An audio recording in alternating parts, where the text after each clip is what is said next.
Voici, oh, qu'il est agréable, qu'il est doux pour des frères et des sœurs de demeurer ensemble. Bonjour! Bonjour! Bonjour! Bonjour! Bonjour! Bonjour! Bonjour la famille! On ne peut pas se voir aujourd'hui. Ni se serrer la main, ni se tenir dans nos bras. Chaque jour, des moments difficiles viennent. L'inconnu. Le doute. La solitude. Le manque d'argent. L'isolement. Mais, malgré tout, Dieu est avec nous! Séparés par le confinement. mais toujours dans l'unité spirituelle. Mettons Notre confiance En lui! avec notre foi qui nous unit, Qui nous rend plus forts ensemble. Gardons les yeux fixés sur Jésus. qui a tout accompli. réjouissons-nous. encourageons-nous ensemble. Combattons dans la prière. Ensemble.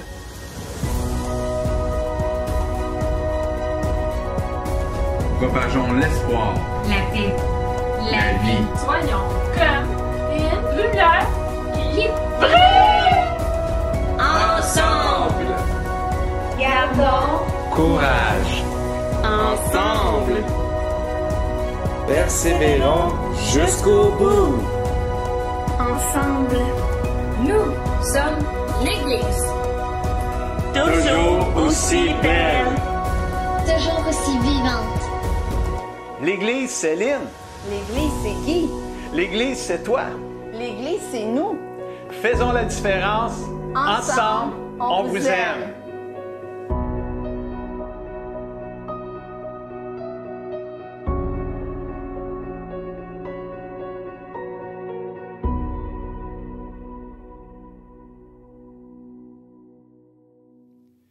Bonjour famille et amis du CCDM et bienvenue chez vous. Merci de nous accueillir dans votre maison pour une 18e réunion en ligne consécutive. Merci de rester connecté avec nous, avec toutes ces semaines-là. Merci de rester connecté avec le Seigneur. C'est définitivement le plus important. Manquez pas nos réunions cette semaine. Mercredi à 19h, on va avoir quelque chose de spécial. Alors, j'en parle pas, je vous laisse le découvrir. Mercredi à 19h sur la page Facebook de l'Église du CCDM ou la chaîne YouTube. Vendredi, la jeunesse à 19h30, Éco-Jeunesse. Vous avez rendez-vous ici en personne à l'Église. Allez voir la page Facebook Éco-Jeunesse pour toutes les informations concernant ce rendez-vous-là, vendredi 19h30. Samedi, on a une capsule pour les enfants avec Mamita et ses amis. Et la réunion de dimanche prochain aussi, manquez pas ça, 9h30. Donc, restez à l'affût pour le déconfinement graduel du CCDM. Prenez note que nous resterons en ligne jusqu'à la fin du mois de juillet. Tous les staffs s'en vont en vacances bientôt, prochainement. Alors, après les vacances du staff, au début août, on va vous donner plus de détails sur le retour en personne à l'Église. Alors, avec toutes les règles et les consignes du gouvernement, au retour au mois d'août, on va vous donner plus de détails. Merci pour votre patience. Merci de prier pour nous, que ce retour-là progressif puisse se faire dans la joie du Seigneur et dans la paix de Dieu. Aujourd'hui, c'est Sophie qui va conduire la louange avec l'équipe et je vais revenir avec vous après la louange pour vous apporter un message de foi et la suite des miracles de Jésus. Et le titre du message aujourd'hui, c'est « Ouvre mes yeux ». Alors, mais avant, on va louer le Seigneur avec Sophie et toute l'équipe. On se revoit tantôt. Bonjour tout le monde, on est heureux d'être là avec vous ce matin. Alors, levez-vous là où vous êtes, tapez des mains, louez Dieu et chantons « Christ est ma joie ».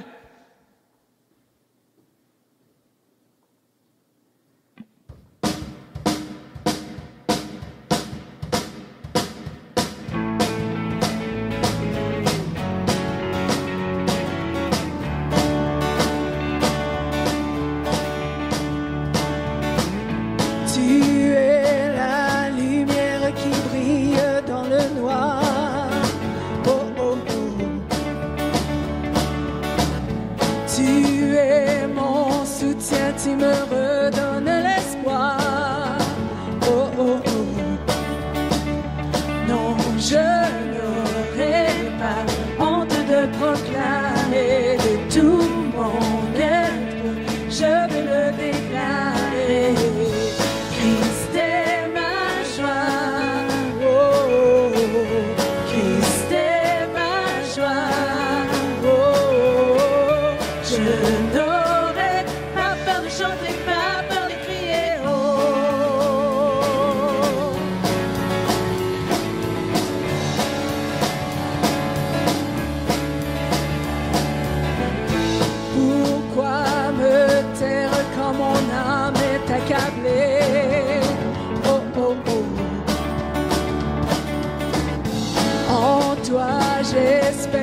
tu ne failliras jamais. Oh, oh, oh. Non, je n'aurai pas honte de proclamer de tout mon être, je veux le déclarer. Christ est ma joie, oh, oh, oh. Christ est ma joie, oh, oh, oh. Je n'aurai pas peur de chanter, pas peur de crier, oh, Christ est ma joie, oh, oh, oh. Christ est ma joie, oh, oh, oh. Je n'aurai pas peur de chanter, pas peur de crier, oh.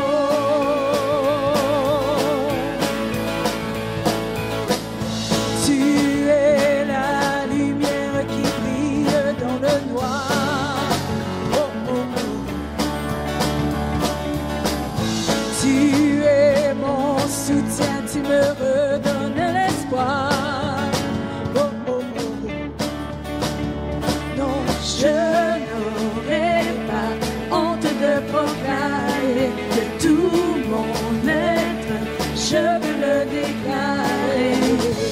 Christ est ma joie, oh, oh, oh.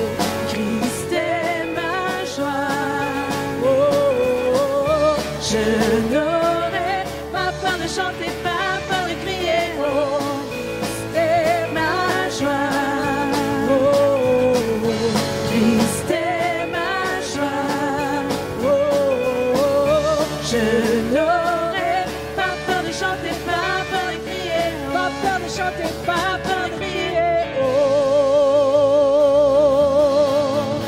Alléluia, merci Seigneur Dieu parce que tu es notre joie, Seigneur, et que même quand on est désespéré, Seigneur Dieu, c'est toi qui es notre espoir.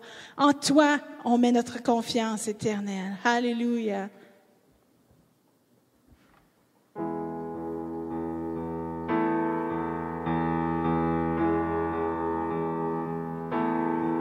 Qui est l'homme que tu te souviennes de lui? Et quel est-il que tu t'occupes de lui? Libéré de tant de mots, tant de frontières, relâché de l'étreinte des chair. Non, rien ne pourra m'arrêter, mon cœur ne peut s'empêcher de chanter, tout en moi veut s'écrier, car toi seul est glorifié, Emmanuel, tu es avec nous. Mon cœur chante un chant nouveau, affranchi de mon fardeau, Emmanuel, tu es avec nous. Dieu, tu sais, mon cœur est indigne et mauvais, malgré tout, tu m'offres l'amour parfait. Non, rien ne pourra m'arrêter, mon cœur ne peut s'empêcher de chanter, tout en moi veut s'écrier, car toi seul est glorifié,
Seigneur Dieu, parce que tu es avec nous, Seigneur. À chaque jour, à chaque heure, à chaque instant, Seigneur. On n'a qu'à faire appel à ton nom et tu es là, Seigneur Dieu. Merci, Seigneur Jésus. Alléluia. Merci d'être là, Seigneur Dieu, avec nous. Alléluia.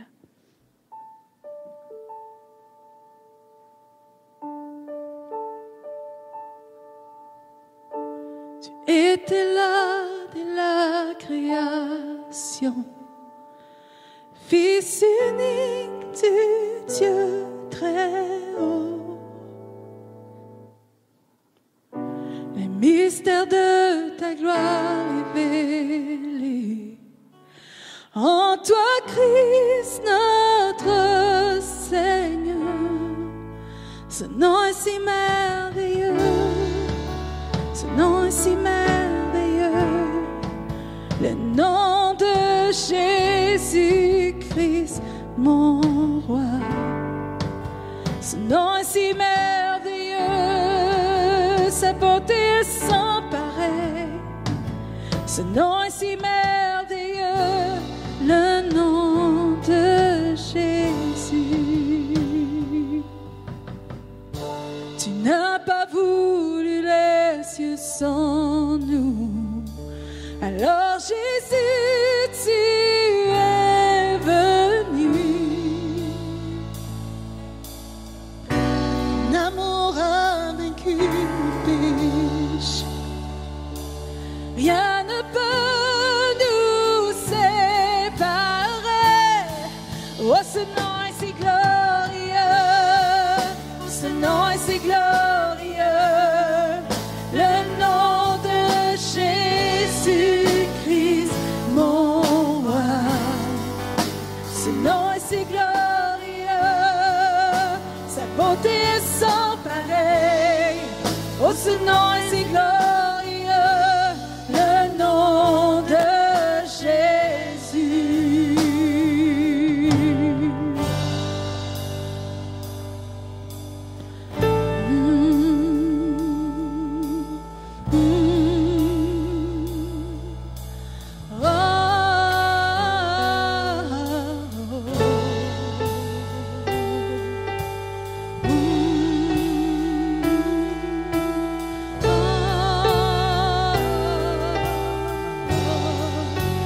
La terre a tremblé, le voile s'est déchiré, les armes la mort et le péché.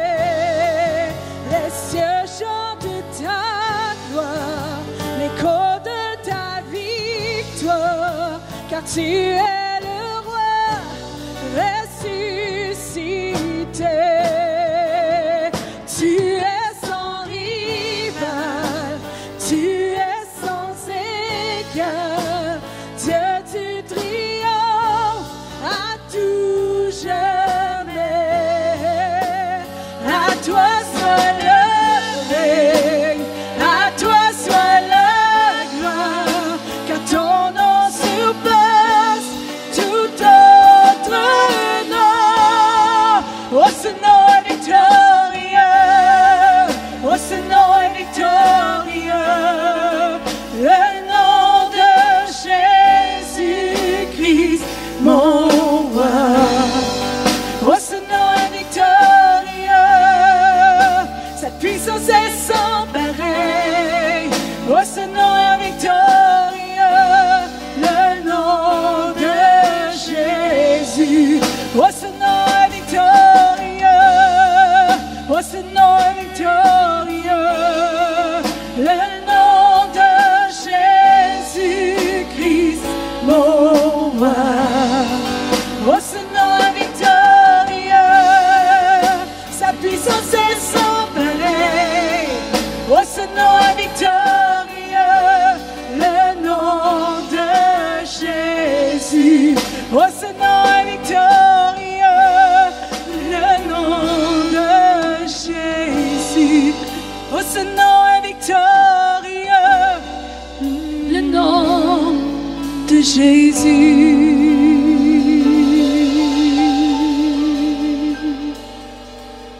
Alléluia, alléluia. Alléluia.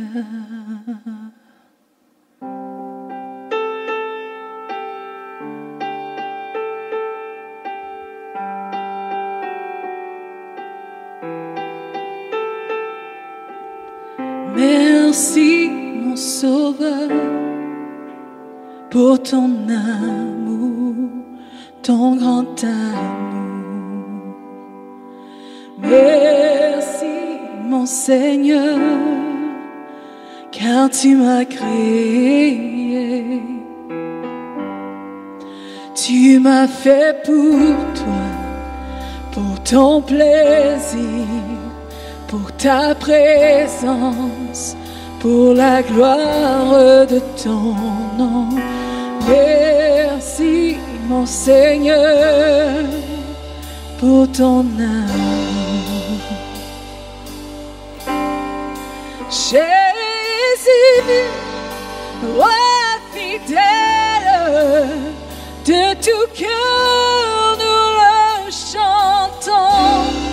Si grand est l'amour, si grand est l'amour de mon Sauveur.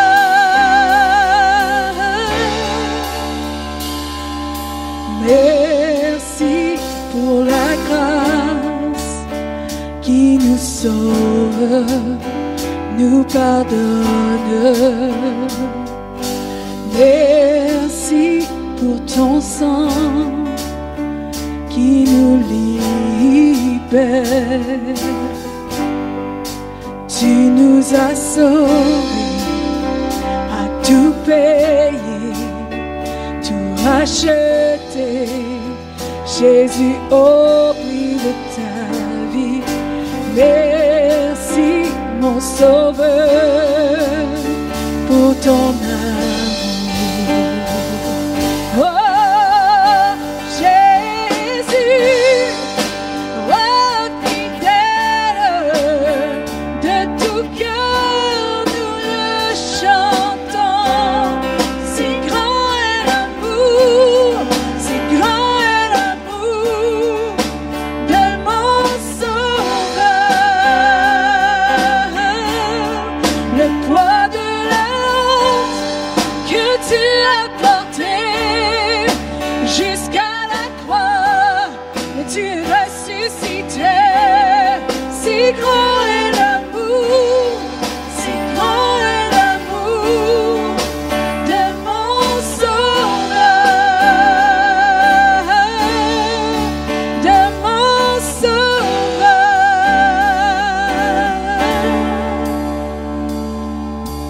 Merci, mon Sauveur, pour ton amour, ton grand amour. Nous te disons merci, mon Sauveur, pour ton amour, ton grand amour.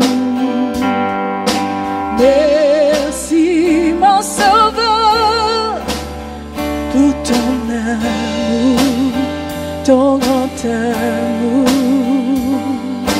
Merci, mon Sauveur, pour ton amour. Jésus, roi fidèle, de tout cœur nous le chantons. Si grand est l'amour, si grand est l'amour de mon Sauveur. Le poids de la honte que tu as porté jusqu'à la croix, mais tu es ressuscité.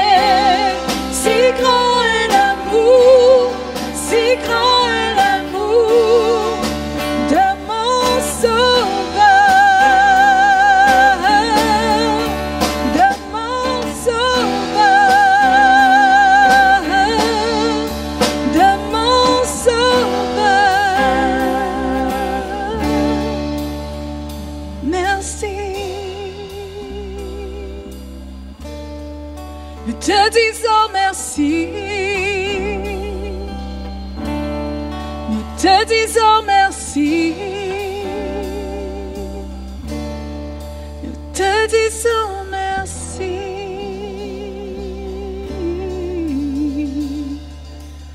Merci Seigneur.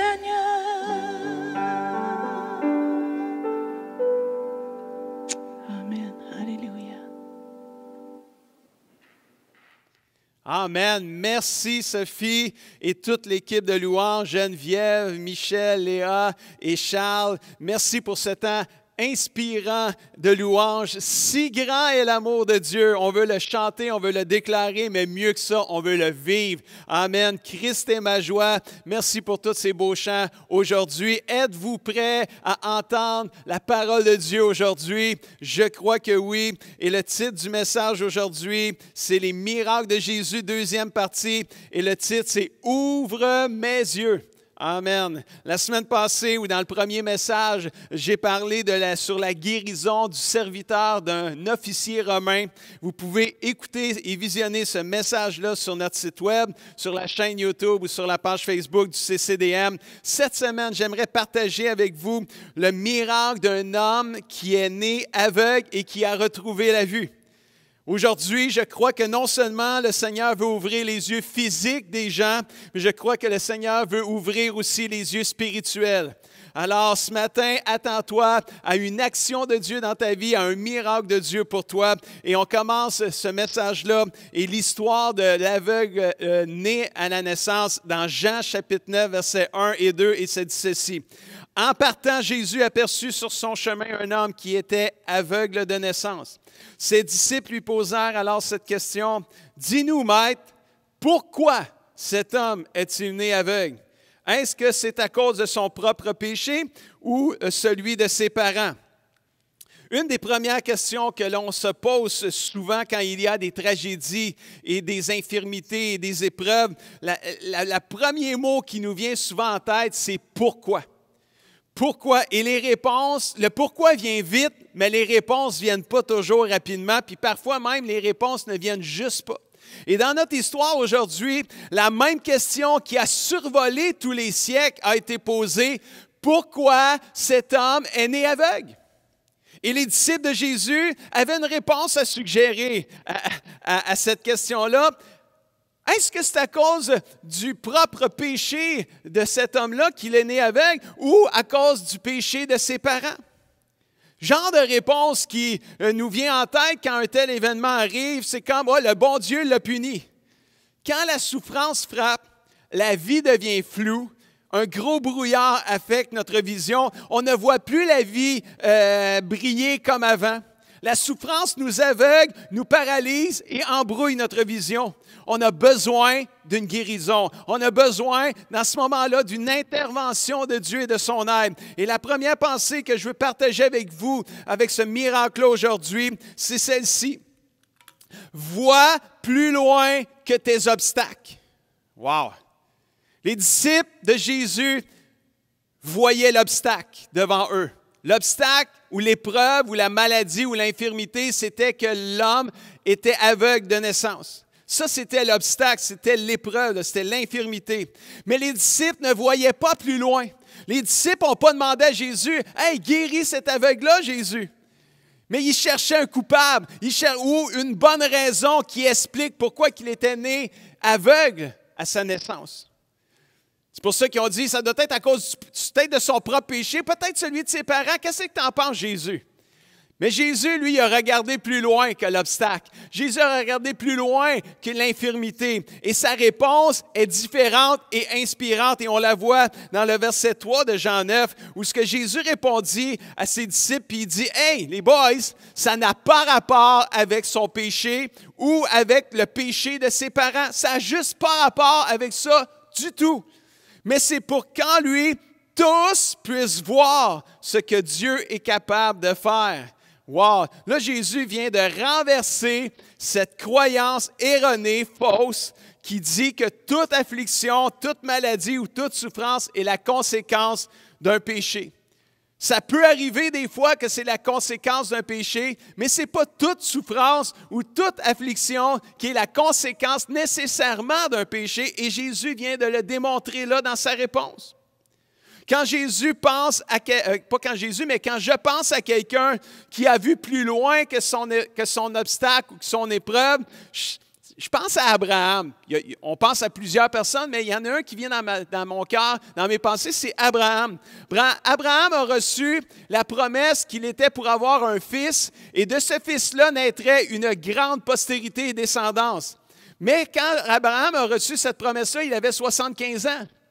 Et la Bible dit qu'il a eu ce fils-là, ce fils de la promesse, à 100 ans. Déjà à 75 ans, c'était déjà trop vieux.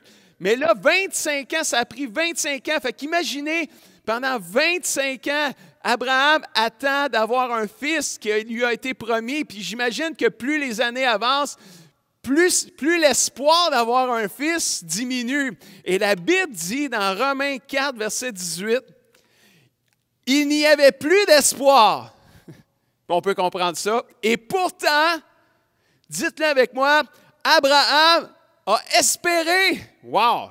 Il a cru en Dieu et pour cela, il est devenu le père de beaucoup de peuples. Wow, ça c'est merveilleux. Il n'y avait plus d'espoir, mais Abraham a espéré quand même. Ça veut dire quoi? Il a regardé, il a vu plus loin que l'obstacle. C'était quoi l'obstacle? C'était sa vieillesse. Je ne pourrai jamais avoir de fils à l'âge que je suis rendu, mais il a quand même cru pareil, espéré quand même, et il a vu la promesse se réaliser à l'âge de 100 ans, et il est devenu le père d'une multitude de beaucoup de peuples. Wow, c'est tellement merveilleux. Comme Abraham, qui a vu plus loin que son obstacle et qui a eu son miracle, Jésus a aussi vu plus loin que l'obstacle, qui était le fait que l'homme était aveugle depuis sa naissance. Jésus a vu que Dieu pouvait agir dans la vie de cet homme et de démontrer sa puissance. Dieu a un but pour chaque épreuve que nous vivons, mes frères et sœurs et mes amis. Et pour chaque épreuve, puis dans le cas de l'homme né aveugle, Dieu, c'est pareil, ça n'a pas changé. Dieu avait un but pour lui. La manière que tu entres dans ce monde, que tu nais dans ce monde, peu importe la façon dont tu arrives, sache que Dieu a un but et un plan pour ta vie et il va se réaliser. Je ne veux pas minimiser la douleur d'une épreuve ou d'une maladie, mais quand on se trouve dans une situation de désespoir, il faut voir plus loin que nos épreuves, notre obstacle ou notre maladie. Pourquoi vis-tu ton épreuve présentement? Peut-être parce que Dieu veut agir dans ta vie. Il veut t'amener là où il veut que tu sois. Regarde plus loin que ton obstacle ou ta maladie ou ton épreuve. Fais confiance à Dieu et tu peux même prier, ouvre mes yeux, Seigneur, pour que je puisse voir plus loin que mon obstacle ou ma maladie. Pourquoi vit-on ce confinement présentement en tant qu'Église depuis plus de 4 mois? Et puis quand on va reprendre, pourquoi qu'on va avoir toutes ces consignes à respecter? Pourquoi ci? Pourquoi ça? Un tel dit ci, un tel dit ça. On vient tout mêler, il y a la confusion partout. Pourquoi qu'on vit tout ça? Peut-être parce que Dieu veut te sortir de ta zone de confort. Puis peut-être que le Seigneur, il veut que tu deviennes ultra dépendant de lui seulement. Et non pas juste le bâtiment qu'est l'Église. Et non pas juste de se rassembler en tant qu'Église. Il veut que peut-être que tu apprennes à dépendre de lui seul. Alléluia. Puis quand on va revenir ensemble, malgré toutes les restrictions qu'on pourrait avoir, on va vivre ce moment-là dans la joie, dans la paix de Dieu. Parce que notre bonheur ne dépendra pas d'être ensemble, mais ça va être de dépendre, c'est qu'on va dépendre de Dieu seulement. Pourquoi qu'on vit tout ça? Dieu a un plan, Dieu a un but, mes frères et sœurs, pour chaque chose qu'on vit. Mes amis, famille du CCDM, il faut voir plus loin que nos obstacles, car dans tout ce que nous vivons, Dieu veut manifester sa gloire et sa puissance. Quelqu'un écrit Amen dans le chat room. Hallelujah. Dieu fera concourir toutes choses pour ton bien si tu aimes Dieu vraiment de tout ton cœur. C'est une promesse divine. Vois plus loin que tes obstacles. Deuxièmement, je veux partager avec vous aujourd'hui, non seulement vois plus loin que tes obstacles, mais deuxièmement, vois comment Dieu aime et prend plaisir à l'obéissance. Dans 1 Samuel, chapitre 15, verset 22, on a posé la question qui était comme ceci. Samuel dit, « Qu'est-ce que le Seigneur aime mieux? L'obéissance à sa parole ou bien les sacrifices des animaux? » Bien, le Seigneur y répond, « L'obéissance vaut mieux que les sacrifices des animaux les plus gros. » Wow! On voit que Dieu aime et prend plaisir à l'obéissance. Et j'aimerais qu'on regarde dans notre histoire, on poursuive notre histoire de l'aveugle, né aveugle à la naissance, pour juste voir l'obéissance prendre place. Jean 9, versets 6 et 7 nous dit ceci. Après avoir dit cela, Jésus cracha par terre. Vous avez bien lu? Jésus cracha par terre. Et avec sa salive, ça encore aussi, vous avez bien vu, bien lu aussi. Avec sa salive, il fit un peu de boue qu'il appliqua sur les yeux de l'aveugle. Et il dit à l'aveugle, va te laver au réservoir de Siloé. À plusieurs reprises plutôt, on voit dans les miracles de Jésus, souvent on voit le désespoir et la foi. Mais souvent aussi, on voit l'obéissance. Et dans ce cas-ci, l'aveugle entend Jésus cracher, mais il ne sait pas ce qui se passe parce qu'il est aveugle. Mais il entend Jésus cracher. Je ne vous ferai pas le son du crachat là, ici, là, de cracher, mais on peut imaginer la scène. Fait que lui, il est aveugle, il entend quelqu'un cracher. Il ne sait peut-être même pas que c'est Jésus qui crache, mais il entend quelqu'un cracher. Ceux qui voient la scène doivent trouver ça sûrement dégoûtant. Tu sais, faire de la boue avec de l'eau, c'est une chose, mais faire de la boue avec du crachat puis de la salive, je pense qu'on rentre dans un autre élément. C'est comme différent pas mal, beaucoup. Et là, Jésus fait de la boue avec sa salive, il prend la boue puis il met ça sur les yeux de l'aveugle. Et il donne un ordre à l'aveugle, il dit maintenant, va te laver au réservoir de Siloé.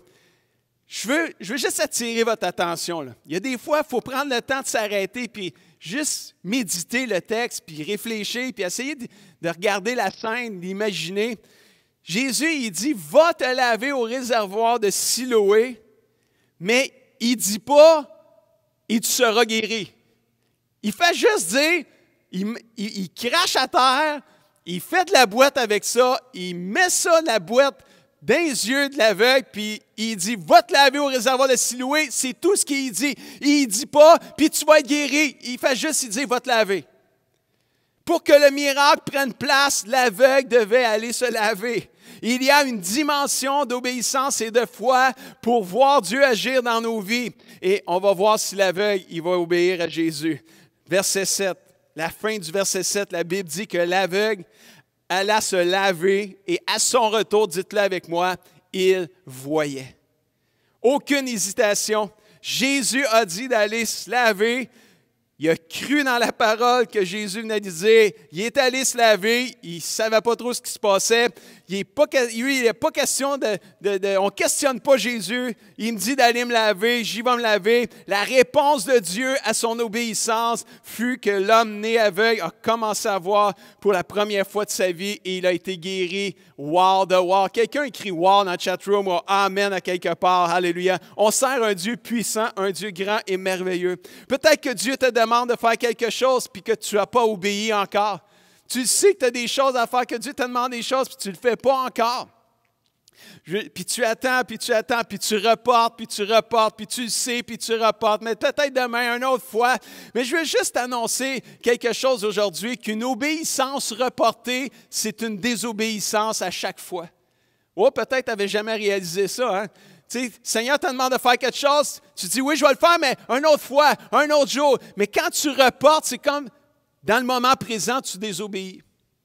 Intéressant. Je vous laisse avec cette réflexion-là.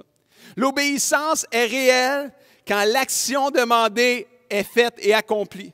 Amen. Peut-être que le Seigneur attend après une obéissance de ta part pour accomplir le miracle qu'il veut faire pour ta vie. Ça me fait penser à l'histoire dans l'Ancien Testament, dans le 2e livre des Rois, au chapitre 5. C'est l'histoire de Naaman, un chef païen de Syrie. Puis il est allé voir le prophète Élisée, puis Élisée lui a dit, parce qu'il était lépreux, ce chef-là, ce Naaman, il était lépreux. Puis Élisée il a dit, écoute, va plonger 7 fois dans le Jourdain, la rivière du Jourdain, et tu vas être purifié de ta lèpre, tu vas être complètement guéri. Et là, la Bible dit que Naaman, il trouvait ça un peu comme, « Hey, non, je n'aurais pas plongé 7 fois dans le Jourdain, qui n'était pas un beau fleuve, un beau courant d'eau. M'aller plonger au moins dans mes rivières à moi, dans mon mon pays, à moi, c'est plus beau, là, tu sais. Puis on voit que Naaman, un peu, là, il se plaignait, puis il dealait, il marchandait un peu avec Élisée. Puis ses amis qui étaient venus avec lui, Naaman, lui ont dit, hey, écoute, tu veux-tu être guéri? Oui, bien, il t'a dit d'aller plonger 7 fois dans le Jourdain, mais vas-y. Tout d'un coup, tu sais, c'est vrai, là, tu sais. Alors Naaman, il est allé, puis 1 fois, 2 fois, 3 fois, il ne se passe rien. 5 fois, 6 fois, il se passe absolument, il est encore bien lépreux, il y a des lèpres partout. Après le 7e coup, la Bible dit, quand il est ressorti de l'eau, la lèpre était complètement disparue, il avait été complètement guéri. L'obéissance. Écoutez bien ceci, on active toujours la faveur de Dieu sur nos vies quand nous obéissons à ce qu'il nous demande. Quelqu'un dit amen à ça ou écrit amen à ça. On active toujours la faveur de Dieu sur nos vies quand nous obéissons à ce qu'il nous demande. Le Seigneur aime et prend plaisir à l'obéissance et la foi. Vois plus loin que ton obstacle. Vois comment Dieu aime et prend plaisir à l'obéissance. 3e et dernièrement, ce matin, vois à ne pas laisser les autres te distraire.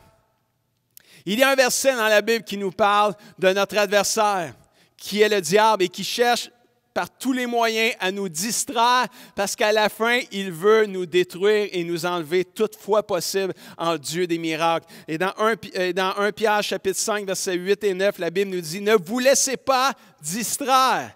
Soyez sur vos gardes, soyez vigilants. Le diable, votre adversaire, cherche quelqu'un à dévorer. » C'est ça son objectif. Il cherche quelqu'un à dévorer et il va le faire par la distraction. Il va chercher à vous distraire pour vous mordre et vous dévorer, vous détruire. Mais la Bible dit au verset 9, « Résistez-lui avec une foi ferme. Résistez-lui en demeurant ferme dans la foi. » Dans notre histoire aujourd'hui, Jésus a fait un miracle extraordinaire, vraiment extraordinaire. Il a donné la vue à un aveugle de naissance. Ça, là, c'est puissant, c'est wow de wow de wow. Mais les gens qui étaient là autour, qui ont vu ça, les religieux surtout aussi du temps de Jésus, ne semblaient pas se réjouir du tout du miracle de Jésus. Ils doutèrent même que l'aveugle ne l'a jamais été et que tout était arrangé. Et si vous lisez le texte dans Jean 9, ça dit même qu'il y en a qui croyaient tellement pas que c'était vrai qu'ils disaient, c'est juste quelqu'un qui ressemble à l'aveugle qui est né, mais c'est pas le vrai gars, là. Lui, il n'a jamais été aveugle, tout est arrangé. Il y en a qui croyaient même ça, là, tellement que c'était fou, là, tu sais.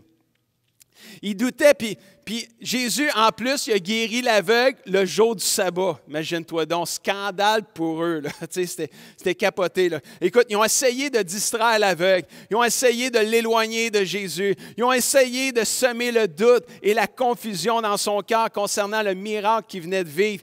Puis regardez ça dans Jean 9, verset 16. Ça dit, quelques pharisiens, les religieux de l'époque de Jésus, dirent, « L'homme qui a fait cela ne vient pas de Dieu. » Ça, c'est les pharisiens qui disent ça à l'aveugle qui vient d'être guéri, l'homme qui a été guéri.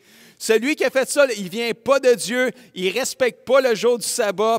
Et là, ils ont voulu semer le doute dans le cœur de l'aveugle qui venait d'être guéri en affirmant que Jésus qui l'a guéri ne venait pas de Dieu. Doutant qu'il était même né aveugle, ils ont fait venir les parents. Écoute, on n'est pas sûr qu'il est né aveugle, ce gars. On dirait que c'est arrangé, là. On va appeler ses parents. Ils ont fait venir les parents, puis là, ils ont demandé aux parents, « Hey, écoute, on veut savoir si votre fils est né aveugle. » Puis les parents, ils ne savent pas encore que leur fils il est guéri. Ils ne savent pas pantoute. Eux autres, ils arrivent là-dedans, ils se font recevoir par les religieux, puis « Hey, lui, là, c'est-tu votre gars, puis es-tu né aveugle? » Regardez la réponse des parents. Extrêmement intéressant ce qu'ils ont dit. Ils ont dit, « Hey, on est certain que c'est bien notre fils. » Puis encore plus sûr que ça, on est sûr que c'est lui puis qu'il est né aveugle, c'est vraiment vrai. Mais là, comment ça se fait qu'il voit à présent? On ne sait pas. On vient de l'apprendre, là, nous autres. Là. Puis c'est qui a redonné la vue? On le sait encore moins, mais je pourrais vous dire, allez y poser des questions, interrogez-le lui-même. Il est assez grand pour répondre en ce qui le concerne. Wow, wow, wow! Quelle réponse solide, ça, mesdames et messieurs. Oh, les religieux, ils avaient déjà posé des questions à l'aveugle. Ils n'étaient pas satisfaits. Puis là, les parents disaient, allez le voir, il va répondre à vos questions. Les pharisiens retournent voir l'homme qui a été guéri, puis lui demandent, de dire la vérité, puis ça dit même dans la Bible, « Hey, honore Dieu vraiment, là, puis confirme, puis dis-le, puis déclare-le là, que Jésus, c'est un pécheur. » Oh boy, il leur dit, il ne demande pas, « Est-ce que tu penses que Jésus, c'est un pécheur? » Il demande au gars qui était guéri, « Dis-le, Jésus, c'est un pécheur. Confirme-le. » Regardez la réponse. Parce que tu vois, là, ils veulent distraire cet homme-là. Ils veulent le faire douter que Dieu a agi dans sa vie. Ils veulent mettre le trouble et la confusion dans son cœur et celui de ses parents. Regardez la réponse. Chapitre 9, versets 25 et 33, la Bible dit ceci. L'homme répond, qui a été guéri, il répond, il dit, « Écoutez, messieurs, s'il est pécheur ou non, celui qui m'a guéri, je ne le sais juste pas. Mais je vais vous dire une chose que je sais pour sûr et certain, j'étais aveugle et maintenant je vois. » Amen. Et si cet homme-là, verset 33, ne venait pas de Dieu, il n'aurait rien pu faire. Oh, ça c'est vraiment encore très solide comme réponse. La Bible dit, à ce moment-là, si on continue à lire l'histoire, la Bible dit que les religieux, les pharisiens, ont mis l'homme à la porte. Ils l'ont dit, « Va-t'en chez vous, on ne veut plus te voir ici, c'est terminé. » Ils étaient insultés de sa réponse. Et quand Jésus a vu qu'on avait mis dehors l'homme qui était guéri, Jésus est allé vers lui, il lui a parlé, puis il lui a dit ceci. Dans Jean 9, versets 35 à 38, lisez bien ceci. Jésus lui parle, puis lui dit, « Est-ce que toi, tu crois au Fils de l'homme, Fils de Dieu? » L'homme répond, « Seigneur, c'est qui le Fils de l'homme? Je veux croire en lui. » Jésus lui dit, « Eh bien, tu le vois maintenant. Celui qui te parle maintenant, c'est lui. » Jésus est en train de dire, « C'est moi, le Fils de Dieu. C'est moi celui qui t'a guéri. » L'homme lui dit, « Seigneur, je crois. » Et il l'adora. Cet homme a été miraculeusement guéri par Jésus. On a essayé de le distraire, on a essayé de le faire douter, de mettre beaucoup de confusion dans son cœur, dans ses pensées. Mais à la fin, l'homme ne s'est pas laissé distraire. Amen, c'est inspirant pour nous aujourd'hui. Il a cru en Jésus et sa vie fut changée à jamais. Mes amis, ce que Jésus a fait en toi, les gens peuvent peut-être le contester et ne pas y croire, mais tu le sais que c'est Jésus qui l'a fait. Alléluia. Tu le sais que c'est Jésus qui l'a fait. Amen. L'homme guéri savait qu'il était aveugle et que maintenant il voyait pour la toute première fois de sa vie. Jésus lui a ouvert les yeux. Amen. C'est tellement merveilleux ça. Mais quand la vie devient floue,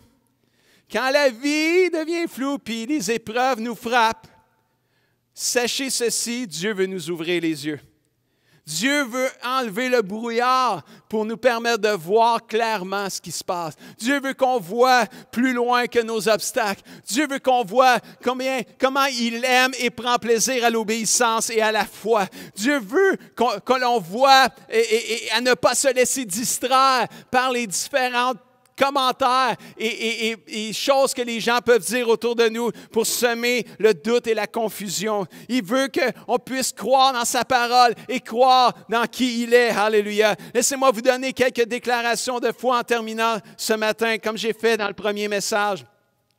La foi en Jésus ne rend pas les choses faciles, mais elle les rend possibles. Alléluia. La foi en Jésus, c'est comme le Wi-Fi ou le Wi-Fi, selon la façon que vous le dites. Le Wi-Fi, c'est invisible, mais ça nous connecte au monde entier. Mais la foi en Jésus, c'est comme le Wi-Fi.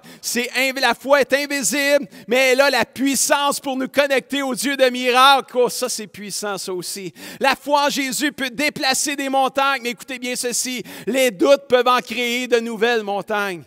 Au diable les doutes, que la foi en Jésus prenne place dans notre cœur et dans nos pensées, que rien ne vienne faire obstacle à notre foi, que rien ne vienne nous faire dévier de la foi, qu'on puisse résister à ceux qui veulent nous distraire, au diable qui veut nous détruire, qui veut nous distraire, qu'on puisse résister avec une foi ferme, qu'on ne perde pas la foi, mes frères et sœurs, alléluia. La foi en Jésus, c'est de croire seulement. Tu ne sais pas comment le miracle va arriver, mais tu sais qu'il va arriver, alléluia. À la fin de notre histoire avec l'aveugle qui a été guéri, Jésus a dit ceci dans Jean 9, 39. Jésus a dit, « Je suis venu dans ce monde afin que les aveugles voient clair. Oh, amen. Dans notre histoire, le plus grand miracle que Jésus a fait pour l'homme qui est né aveugle, ce n'est pas qu'il a guéri ses yeux physiques de l'aveuglement, mais c'est qu'il a guéri ses yeux spirituels. Ça, c'est le plus grand des miracles qu'il a fait pour lui. Non seulement cet homme a commencé à voir les choses physiques pour la première fois, mais il a commencé à voir les choses spirituelles. Hallelujah. 2 guérisons pour le prix d'une. Merci, mon Dieu. Je crois que le Seigneur veut guérir physiquement des gens aujourd'hui, ce matin, mais je crois aussi qu'il veut redonner la vue spirituelle à plusieurs personnes, à des gens qui ne voient pas clair ou qui ne voient pas du tout le Seigneur. Qui veut prier avec moi ce matin? Ouvre mes yeux, Seigneur, pour que je puisse voir qui tu es, pour que je puisse voir au-delà de mes obstacles. Alléluia. Nous sommes tous nés aveugles face aux choses de Dieu. À cause de nos péchés, on ne peut pas voir qui Dieu est vraiment. Mais un jour, Dieu a ouvert mes yeux pour que je puisse voir qui il est vraiment. Et j'ai cru en Jésus. Alléluia. Je lui ai donné ma vie et je ne suis plus la même personne. Ça fait plus de 37 ans, mes amis. Ça ne fait pas 3 heures, 3 minutes. Ça fait 37 ans que je sers Dieu de tout mon cœur, de toute ma force. À combien de reprises le diable a voulu me faire dévier de la foi, a voulu semer la confusion dans ma vie. Mais à chaque fois, par la grâce de Dieu, j'ai pu lui résister en demeurant ferme dans ma foi en Jésus-Christ. Alléluia. Tu as peut-être perdu de vue le Seigneur au travers de tous les problèmes que tu as vécus dans ta vie. La pandémie qu'on vit du COVID-19 depuis 4 mois a peut-être ébranlé ta foi, embrouillé ta vue spirituelle et la vision de Dieu s'est affaiblie. Mais sache que l'onction du Saint-Esprit est sur cette parole de Dieu qui est déclarée ce matin. Cette onction, cette parole de Dieu, l'onction du Saint-Esprit va percer les écrans aujourd'hui, va se rendre dans vos maisons, va toucher vos vies et redonner la vue à votre mari, à votre femme, à vos enfants, à votre père, à votre mère. Alléluia. Quelqu'un dit amen à ça. L'onction de l'Esprit sur cette parole pour redonner la vue et que tu commences à voir Jésus pour qui il est, le Fils de Dieu, le Sauveur de ton âme, le Seigneur de ton cœur, ton libérateur, ton protecteur, ton bon berger. Alléluia. Quand notre aveugle dans l'histoire a dit oui à Jésus, il a dit à Jésus, je crois en toi. Sa vie a été changée à tout jamais et il s'est mis à adorer le Seigneur le reste de sa vie. Proverbe 3, versets 5 et 6, mon dernier verset.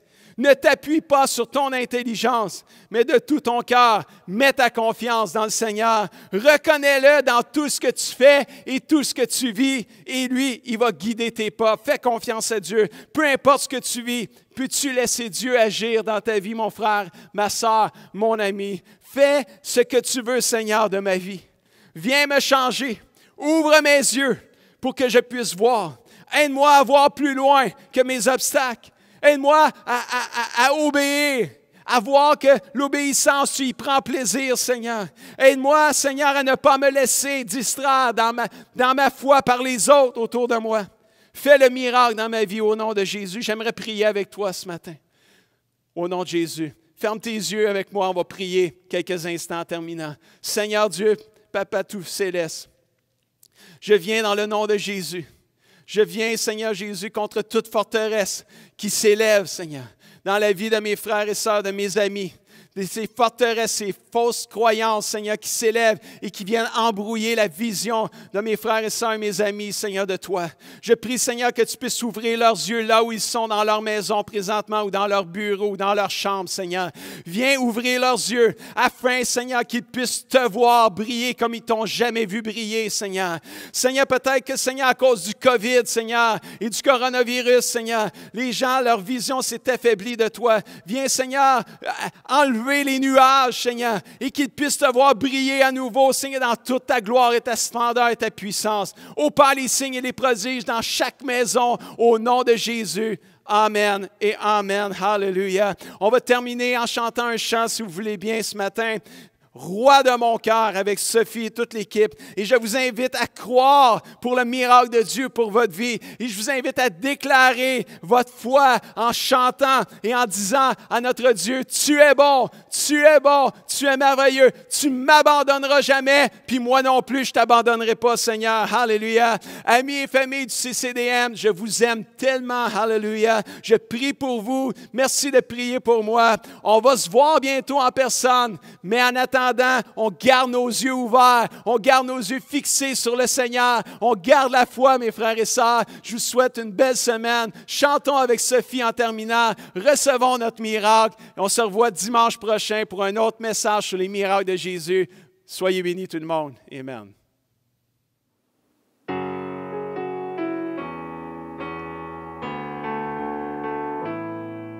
Que le roi de mon cœur soit la montagne où je cours, la fontaine où je bois, oh, il est mon chant.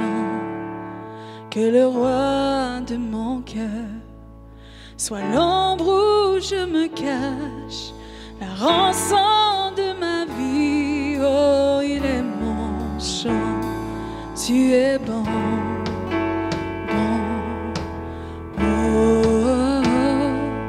Tu es bon, bon, oh, oh, tu es bon, bon, oh, oh, tu es bon, bon, oh, oh, que le roi de mon cœur soit le vent dans mes voiles et l'encre dans mes vagues, oh, il est mon chant.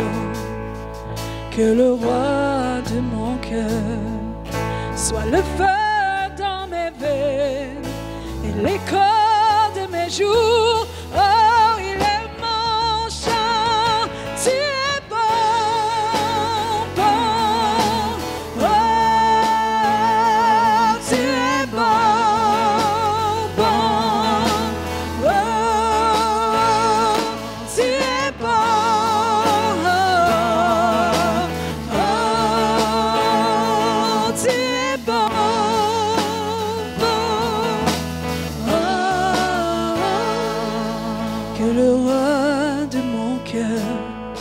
Soit la montagne où je cours, la fontaine où je bois, oh, il est mon chant.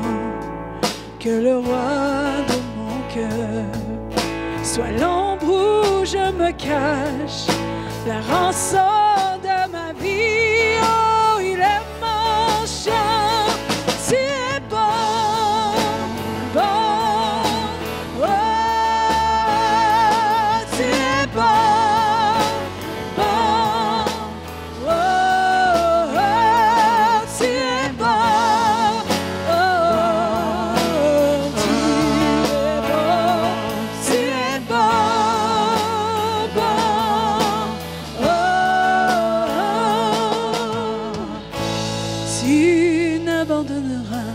M'abandonneras jamais.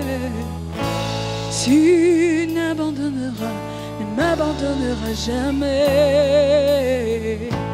Tu n'abandonneras, ne m'abandonneras jamais. Tu n'abandonneras, ne m'abandonneras jamais. Tu